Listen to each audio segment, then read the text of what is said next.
And we are live, ladies and gentlemen. We are live.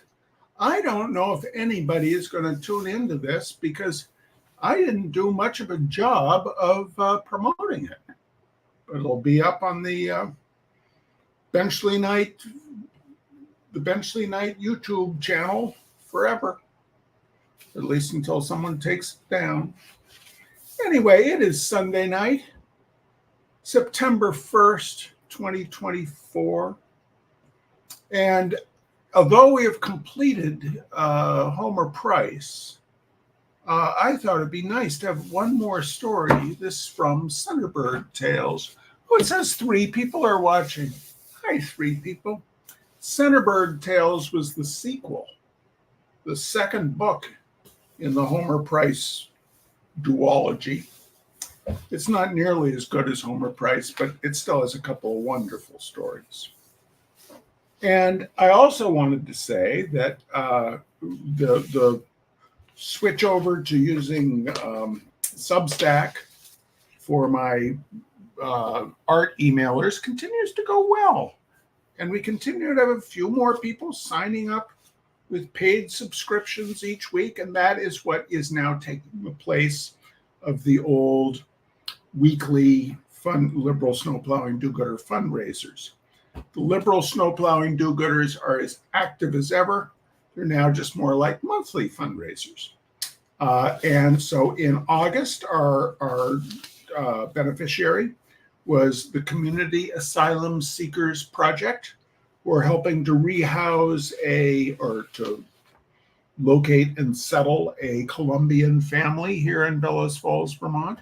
It's a very small charity that really all the money raised goes directly to getting people settled.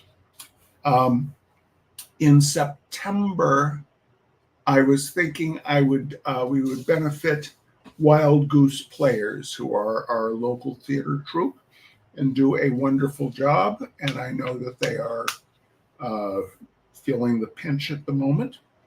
And so I have a few people to thank with the unidentified unglet. Yeah.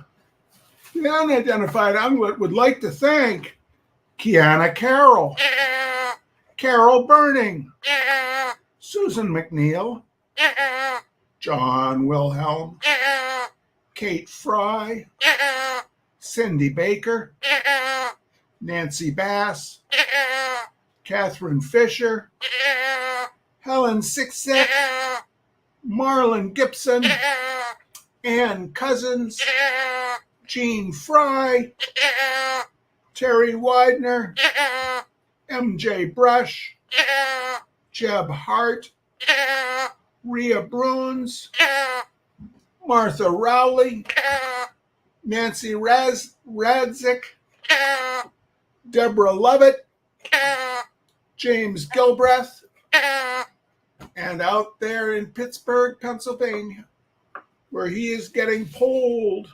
He's getting polled 5 or 6 times a day, ladies and gentlemen. He gives them a different answer each time. Out there in Pittsburgh, Pennsylvania, my very, very, very tall cousin, Mr. Nat Hunter, his wonderful wife, Elise, and their wee little dog, Ginger. Thank you. Thank all of you. It's wonderful to be able to do this, and I count myself lucky. Let's see. People, Terry Hudson says hi. Hi, Terry Hudson. It's been a while. Laurie says hi. Christiana Mixell says hi. HS Ellen 6X says it feels good to be part of Good Human Projects, and it does. It does indeed. And it feels good to be able to read a little Homer Price to my friends on a Sunday night. This is the cautionary tale, ladies and gentlemen. This is a cautionary tale. Experiment 13. This is part 1 of it. It's a pretty long story, but it's got some good pictures. The Centerburg courthouse clock was just striking 8 as Homer rode into the town square. He parked his bike in front of the barber shop, poked his finger into a crack in the wooden barber pole, and pulled out a key. After unlocking the door and putting up the shades, Homer swept the floor. By 9:15, Homer had finished with all of his opening up chores. He started looking through the stack of old magazines, the same magazines that had been there last Saturday and the Saturday before that. The same magazines that had been in the barber shop since Homer started working there. Homer looked at them all 100 times, so he just sat looking out of the window, waiting for the barber to arrive at 9 o'clock. Through the barbershop window, he watched the sheriff walk across the square at 10 minutes to 9, as usual, and go into Uncle Ulysses' lunchroom for breakfast. He watched the mayor drive up and go into the town hall at 5 minutes of 9, as usual. The courthouse clock struck 9, and Homer yawned. Just for variety, he looked in the mirror so that he could see the town square backwards. Then, by sitting in the barber chair and leaning way back, he looked in the mirror and saw the town square upside down and backwards. Homer smiled as he watched the barber come out of the lunchroom upside down. Boosting himself out of the barber chair, Homer looked at the clock and thought, he's a little bit late, as usual.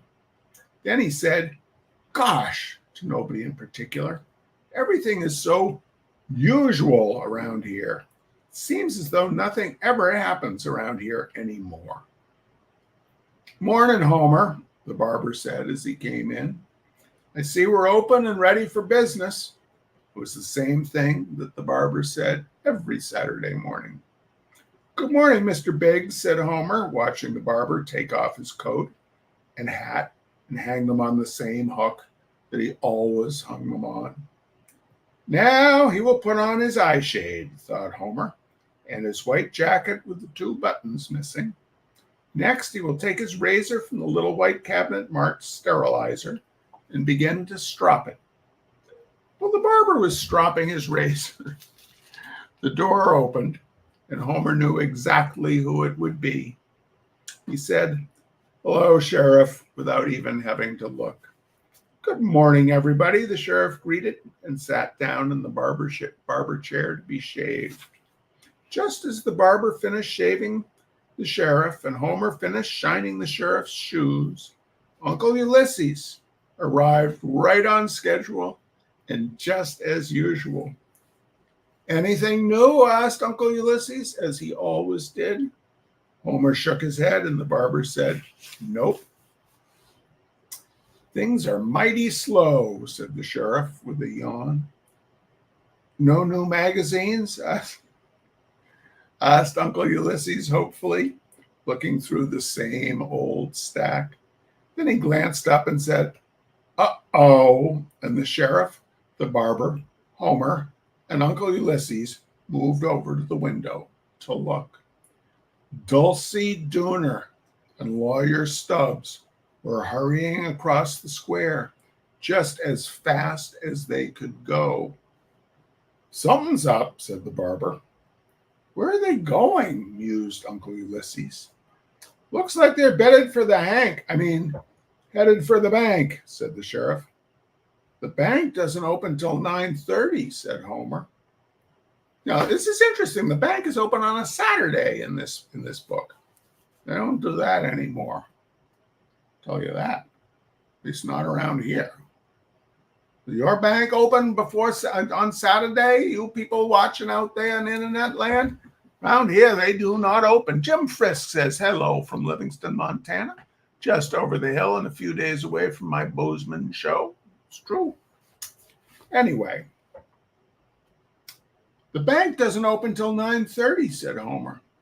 Clear across the square, they heard Dulcie bang on the door of the bank and shout, "Open up! Open up the door, I say!" And they saw the door of the bank open 2 minutes before 9:30, and Dulcie and Lawyer Stubbs go inside. That's the first time the bank ever let anybody in before 9:30 for as long as I can remember, said Uncle Ulysses. Dulcie's sure excited about something, said the sheriff. Usually he isn't even up this time of day, because you all remember, ladies and gentlemen, You all remember the previous story we read, Wheels of Progress, in which Dulcie was supposed to be putting up the street signs at Ender's Heights, and instead he got into that 100-year-old barrel of elixir, and he was up very late indeed the next day. Dulcie is sure excited about something, said the sheriff. Usually he isn't even up this time of day. Say, Homer, said the barber, looking in the cash drawer, I seem to be running out of change. You take these $2 and run over to the bank and get me some nickels, would you? All right, Mr. Biggs, Homer agreed, and the sheriff and the barber and Uncle Ulysses stood by the open door while he ran across the square and into the bank. Shh! Listen, said Uncle Ulysses. I can hear Dulcie shouting. He just yelled 90 grand, whispered the barber. No, he didn't, Uncle Ulysses disagreed. He said, I demand. Here comes Homer, said the sheriff. We'll soon know what the fuss is all about. What's going on, son? He asked. Has Dulcie got 90 grand? Asked the barber, reaching for his $2 worth of nickels. What's he demanding? Asked Uncle Ulysses. Dulcie is demanding, and maybe he's got 90 grand. That's what he's demanding to find out, said Homer. Dulcie's uncle Derpy Dooner died of fever over in Africa, and he left everything to Dulcie. That's nothing to be so mad about, said Uncle Ulysses. No, the barber agreed. Dulcie's going to be a rich man. Having money might make him easier to get along with, said the sheriff.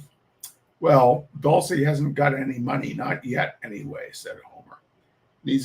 All he's got so far is that old greenhouse and 10 acres of land where Derpy Dooner used to run his seed business before he got to be so famous. Why, Derpy Dooner must have made lots of money, said the barber.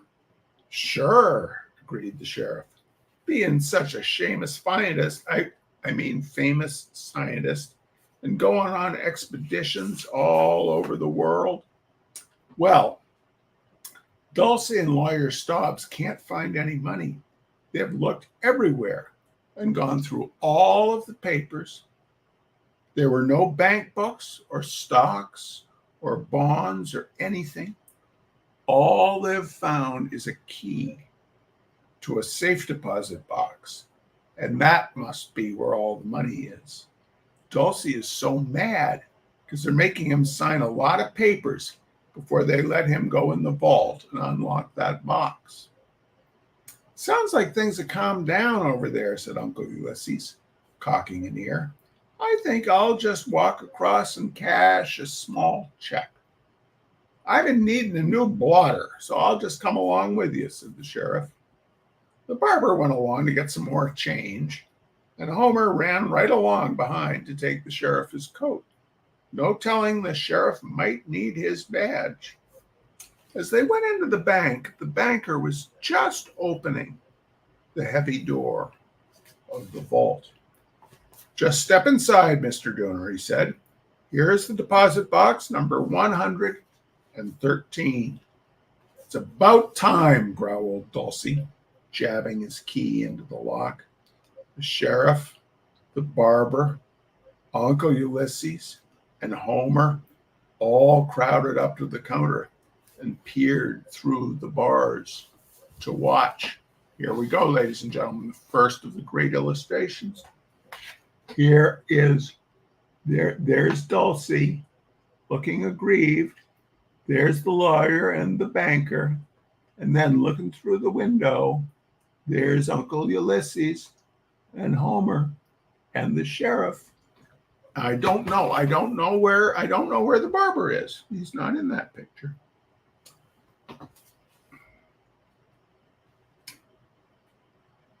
Dulcie turned the key and he pulled out the box.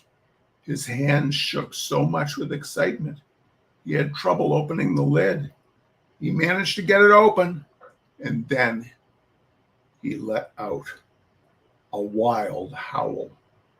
"What kind of joke is this?" he yelled, and he jumped around. "Something awful. Banging the vault, bumping the banker, and bumping the lawyer." "Take care, Mr. Dooner, you'll break it," shouted the banker, grabbing Dulcie by the arm before he could throw the something that was in his box. "Calm down, Dulcie," the lawyer demanded. "Let's be sensible and take it out into the light and examine it." "Of all the lousy tricks," growled Dulcie, holding a small glass jar up to the light. "What's in it?" Uncle Ulysses demanded through the paying teller window. "Aw, nuts," said Dulcie, giving the jar a shake. "Did you say nuts?" asked the sheriff. "No," yelled Dulcie. "It's just a lousy jar of seeds." "That's a most unusual place to keep seeds," said the banker. "Maybe they're unusual seeds," Homer suggested. "Yes, Dulcie, those are no doubt very valuable seeds," said the lawyer. "That little glass jar might be worth a fortune. Why else would Derpy Dooner keep it locked up here in the bank? Look here. There's even a label on it. It says Experiment 13. The thought of owning a jar of valuable seeds made Dulcie somewhat less mad, but he was still far from happy. He shook his head sadly and said, "People inherit money every day. I have to be the one that inherits a jar of seeds, an experiment at that." "What are you going to do with your seeds, Dulcie?" asked Homer.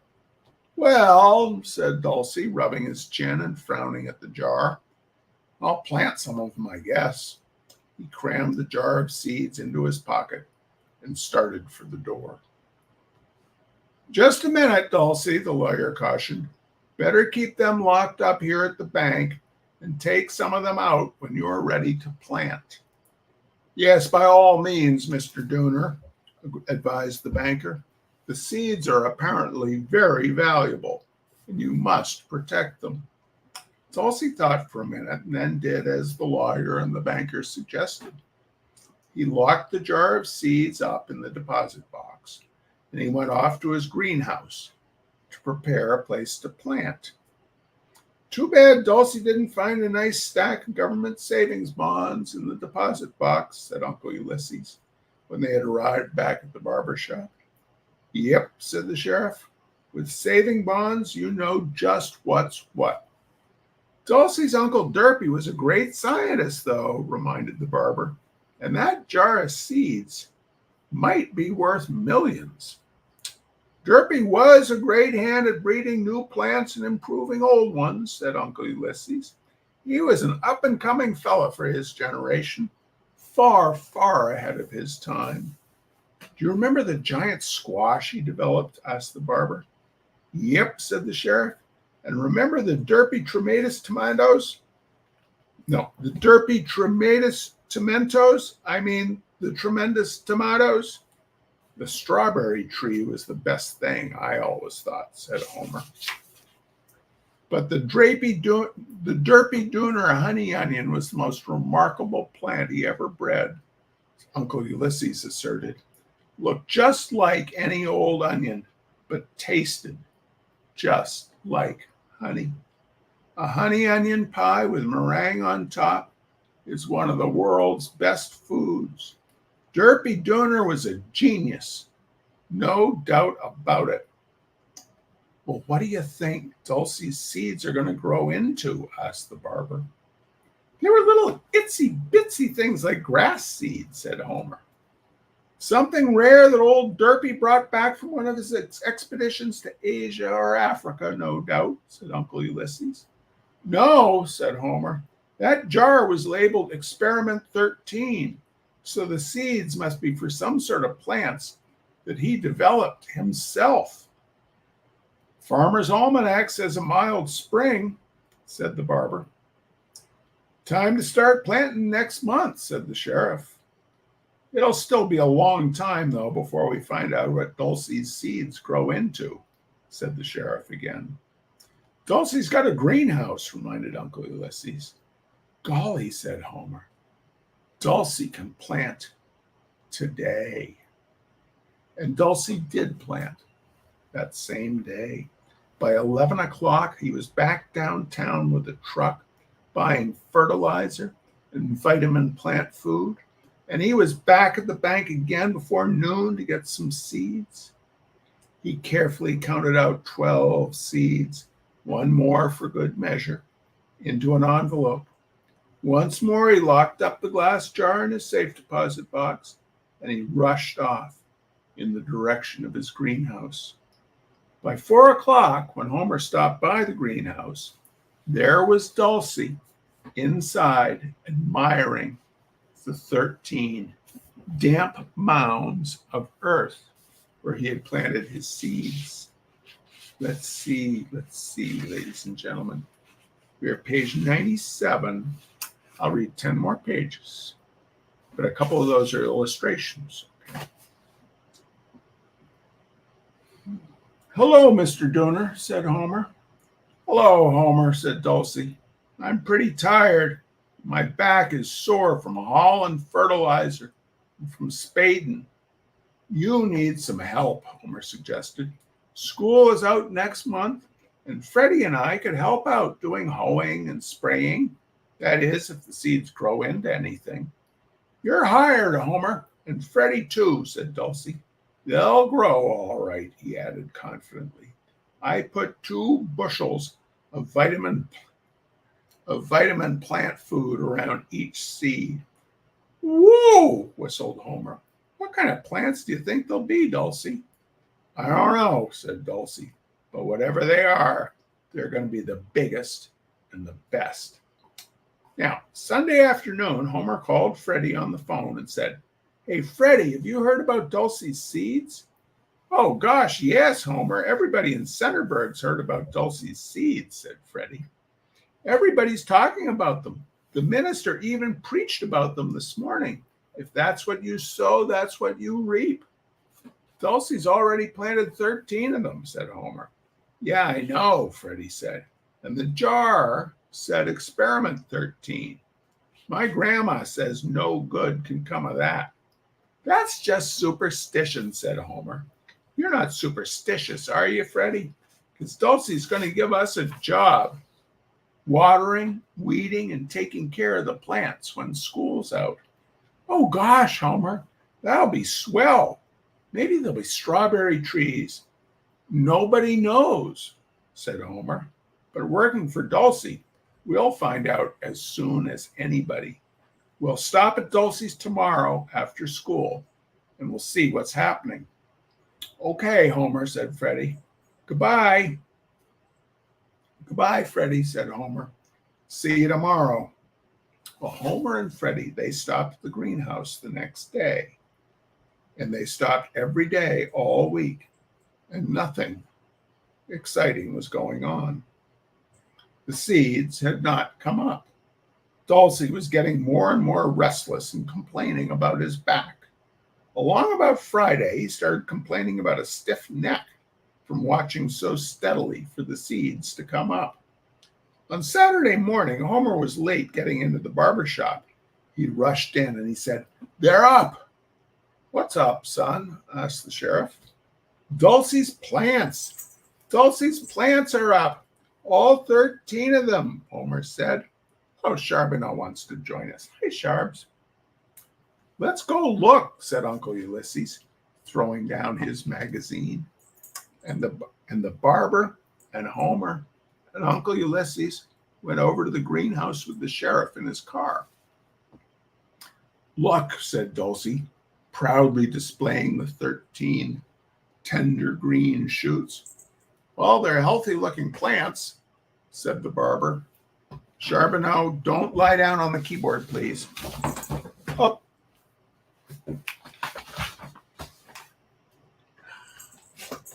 Yeah.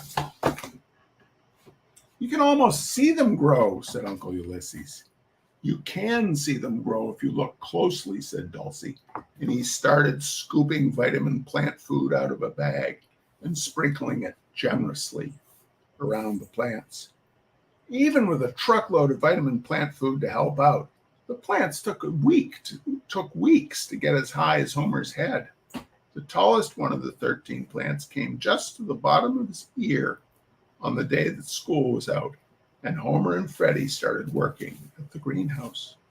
They sprinkled the plants with vitamin plant food, and they sprinkled them with water. They carried bags of fertilizer, and they listened to Dulcie complain about his back. And here's a picture. Oh my goodness. Oh my goodness.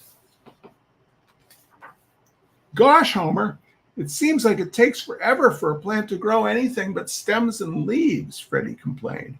Why can't these things make a few berries or squashes or something so we'll know what they are? They have got a lot of stems and leaves, Homer agreed. Sometimes when I look at them, I think they'll be bushes, and other times they remind me of vines. They're growing faster now that the weather is warmer, said Freddie. Look, Homer, this one has grown almost a foot today. Sure enough, when Homer stood next to the plant, the top reached way above his ear. It was way above his head. The next morning, when Homer and Freddie arrived at Dulcie's, the tops of the plants were right up, touching the glass roof of the greenhouse. We have to break out some sections of the roof and give them room to grow, shouted Dulcie. Gosh, Dulcie, they're going to be trees, Freddie exclaimed.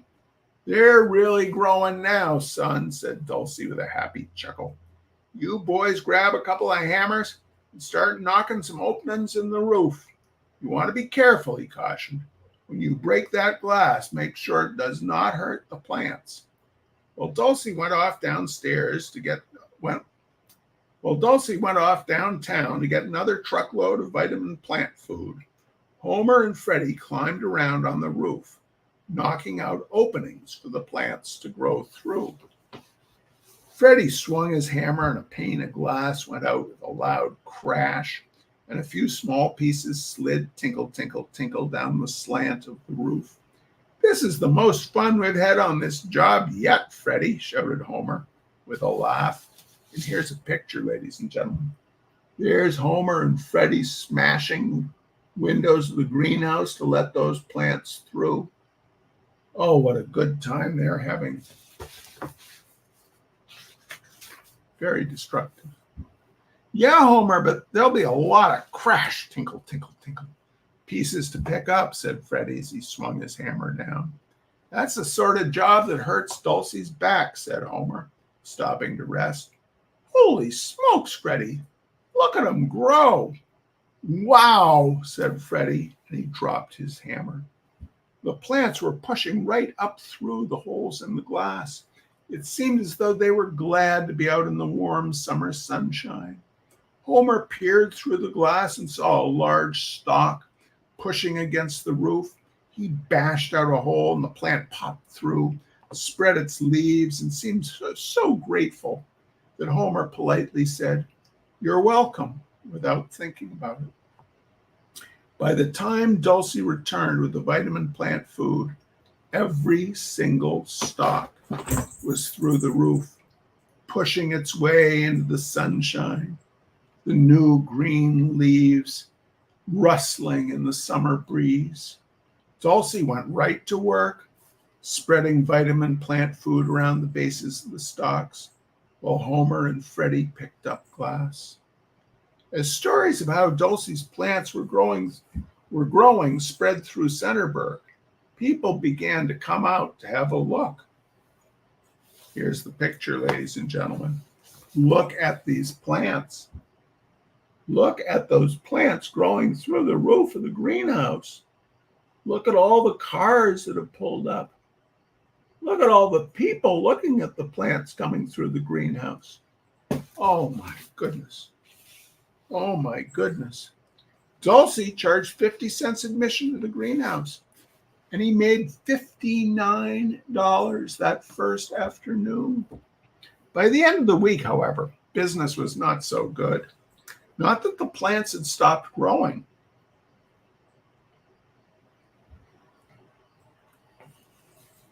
And not that people stopped coming out to look. The plants grew faster than ever. That was the trouble. There were 3 times as much plant outside as there was inside the greenhouse. Large crowds gathered on the road every day to watch them grow. Dulcie reduced the price of admission to 10 cents, but still not very many people came inside. He was pretty mad about it, but there was not a thing he could do. After all, you can't keep people from looking at a forest in the middle of a 10-acre lot, said Uncle Ulysses. And that's just about what Dulcie's plants looked like. One day, a rumor went around there were melons 8 feet across in the greenhouse. Business improved, but not for long because there were no melons, not even little ones. There were no berries or fruit of any kind, no vegetables, not even the suggestion of a blossom. They're not very pretty plants, said the sheriff, who was on hand every day to handle the traffic problem. They're pretty enough, said Dulcie, taking offense, and bigger than anything you're ever going to grow.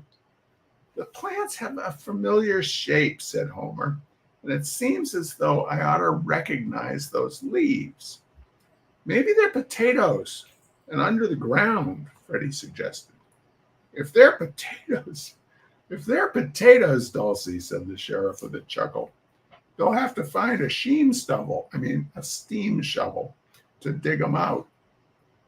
Just you wait and see, Dulcie shouted. These plants will grow the biggest something ever grown. And he stamped into his greenhouse to spread on more vitamin plant food. 2 whole weeks went by, and Dulcie's plants were producing nothing more remarkable than leaves and stems. But leaves and stems they produced like mad. The plants had become the most important feature of the Centerburg skyline. Towering way above the Centerburg courthouse and the smokestack of the Enders Products Company. I don't think they're going to bear anything, the barber said one day at lunch at Uncle Ulysses' lunchroom. They're using up all their strength putting out shoots and leaves. Dulcie should have pruned them down. That will be a big disappointment to Dulcie, said Uncle Ulysses. He's worked harder on those plants of his than he has since he put up those street signs out at Enders Heights. He can try again next year and keep them pruned, said the sheriff, brushing a donut crumb from his mustache. He's got plenty more seeds locked up in the bank. The door opened, and in no special hurry, Homer walked in and sat down at the counter. Hello, Homer, said Uncle Ulysses. Have a donut, fresh from the machine.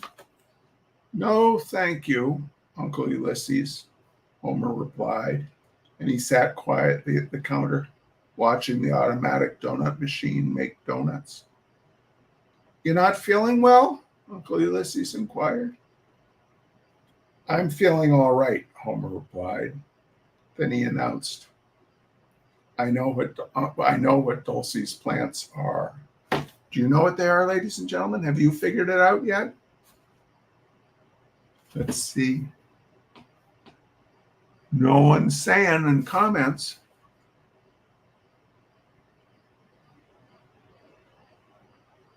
Then he announced, I know what Dulcie's plants are.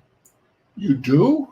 Asked Uncle Ulysses, and everyone rushed to the lunchroom window and looked out across the square to where Dulcie's plants rose high above the trees and the buildings on the far side. You can just make them out from here, said Homer. There are thousands and thousands of buds up on top. It does look familiar, said the barber. That's what I've thought for weeks, said Homer. It's the size that fools you. Hold your hand so as to cover the trees and buildings and pretend for a minute the plants are ordinary size.